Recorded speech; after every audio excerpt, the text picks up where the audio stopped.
All right, so I just finished watching this film Harriet last night, and I have to say, this film really portrays a really deep understanding of Harriet Tubman's life. Now, it really started off Harriet Tubman as an American abolitionist. She really was, she was born into slavery in 1820 in Maryland County, and she had a strong desire for her husband. She loved her husband, John Harriet, and they just show how romantic they were throughout this film. Until then, when they got to Act Two, when she decided to find out that she got some word from the Reverend Green, that she wanted to go ahead and God told us like, listen, we can't be living like this anymore. And it's kind of interesting because before all that, before she got that incitement and that permission from God, according to the movie, the Reverend was preaching, and I believe in the book of Colossians, saying, slaves, obey your earthly masters. And this was just kind of crazy because at the same time, the reverends were still working with the slave masters. So in order for them, they was using them so they can pretty much put a spiritual bond in them. Now, even though in the Bible it does say that, we respect those that's in authority, but it kind of just made it very difficult for slaves to go ahead and make a revolt. So the things that the white slave owners used to do, and just demonize them, beat them up, indoctrinate them with the Willie Lynch letter, and the Willie Lynch syndrome is pretty much that they emasculate the black man in front of their woman by cutting their genitals off, beating them up, just pretty much just making sure they're inferior and they're superior over the black man.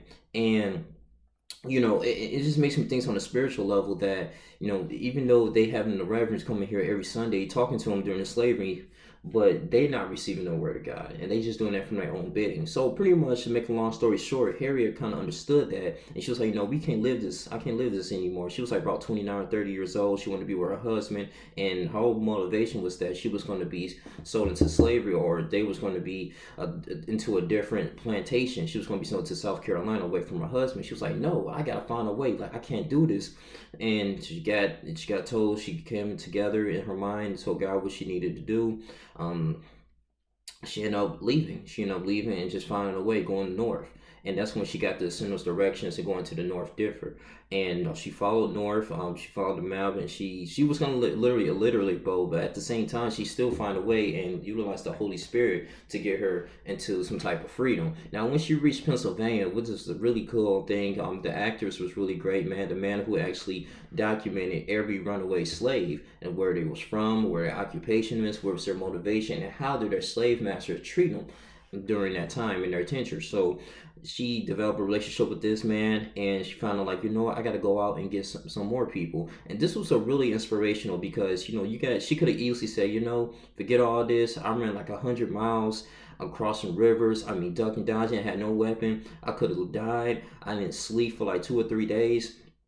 Hey, all them other Negroes, they can just go in and get it themselves. And but she put that to the side and be like, what, I'm gonna go ahead and save some more. And this was really, I like how Cassie Lemons, who directed this movie, actually implemented that. She was like, okay, well, at the same time, even though they may have some motivation, they don't want to get out, but she knew it was a lot of people like her family, her aunties, her cousins, people that was just indoctrinated just to beat her. They literally wanted to get out physically so they can live a nice, comfortable life in America, because one of the most powerful quotes in this movie, I believe in Act 3, while like Cassie Lemons implemented, was that God did not create people to own people. I thought that was the most deepest things ever, man.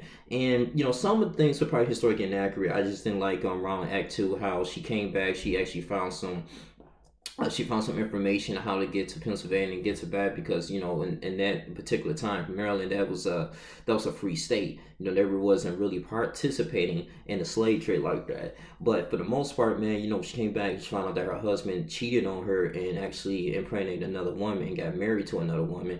It really just put a down spiral on the movie. I was just like, man, I don't know if I can take this serious. But it started picking back up when they really started getting back into the point of her just rescuing slaves, and over 750 of them. She was a really spokesperson for the Union Army, one of the first American leading abolitionist women to actually lead the army, the rebels, when it's going against the Confederate Army during the Civil War. And you got to understand that was a pivotal point in Black history, because they were fighting, not only just for America, they was fighting for just in slavery, man. And they actually won. Some people, they died and everything, but she still didn't. give up, even though she was emotionally hurt, and she's just going back and forth, back and forth, back and forth. And she didn't let that down. She didn't let other black men to go and have an opportunity to experience freedom. And that's what I like about this film here.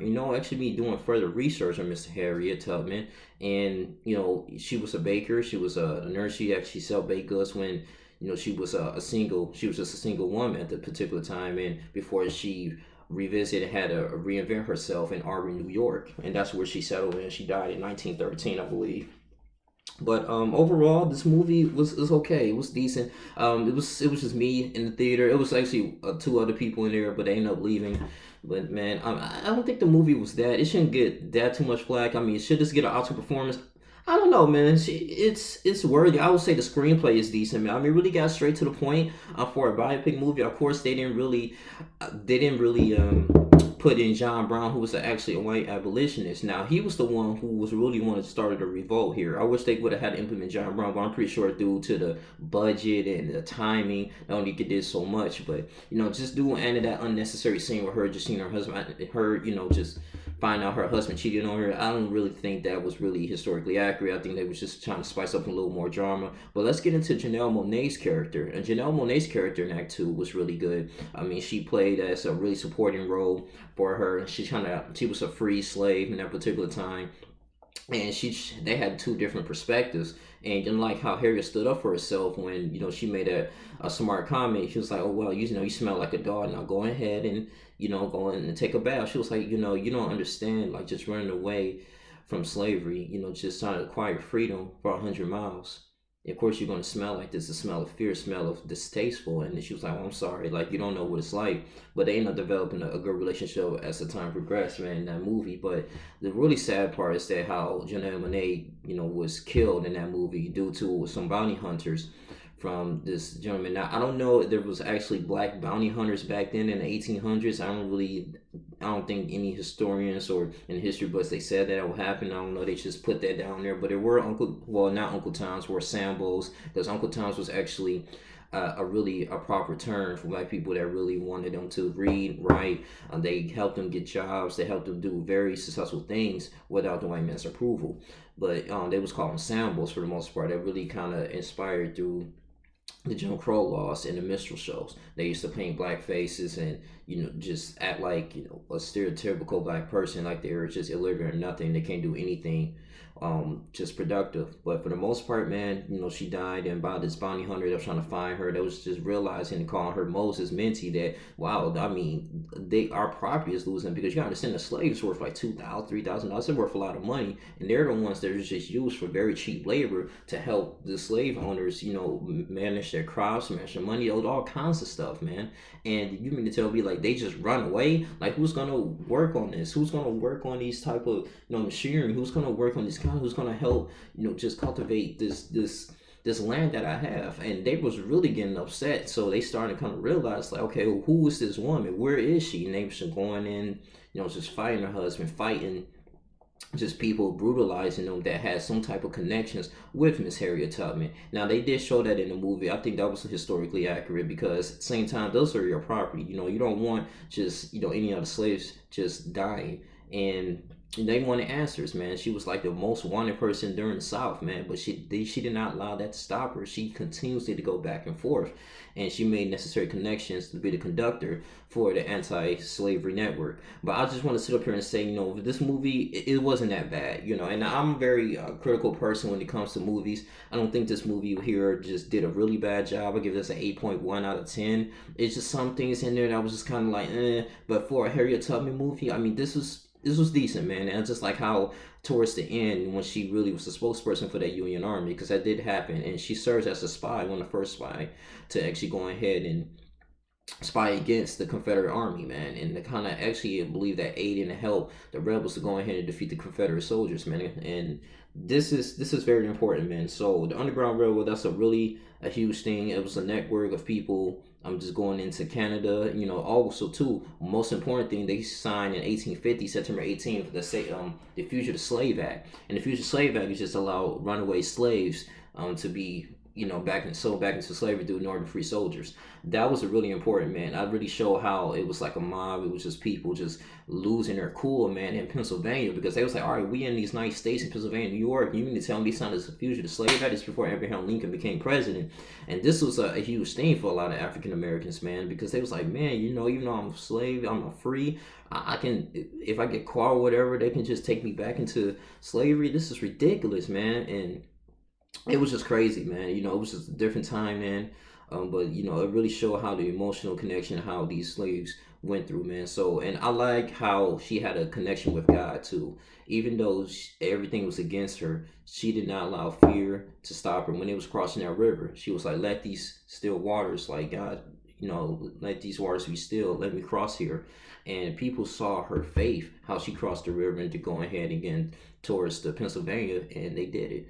And she had no doubt in her. All she knew was God, and she had a little rifle, man. She protected herself. That was true. I believe in the African American Museum they had Harriet Tubman's rifle. But I just want to sit up here and say, this movie wasn't really that bad. I was really hesitant to see this movie because I didn't really enjoy the trailer, to be honest with you, and then the actor who played Harriet, but she did a good job, man. I mean, this was mainly pretty much an Oscar performance, I believe. A guest supporting character, the director, so the screenplay was good. It was straight to the point and very spiritual, man. Just to have an insight and just be connected like what Moses had to do when he had to lead the generation to the promised land. That first generation didn't make it because they were wandering the 40 years there, and according to the book of Numbers, they were complaining and they didn't really have faith in God when God has given them all the tools and opportunities to go in here and just dwell in. They gave them all the signs. So the next generation, Joshua, had to come in and they actually dwelled in that land. But for the most part, man, if you have faith as small as mustard seed, you'll be able to move this mountain. Like,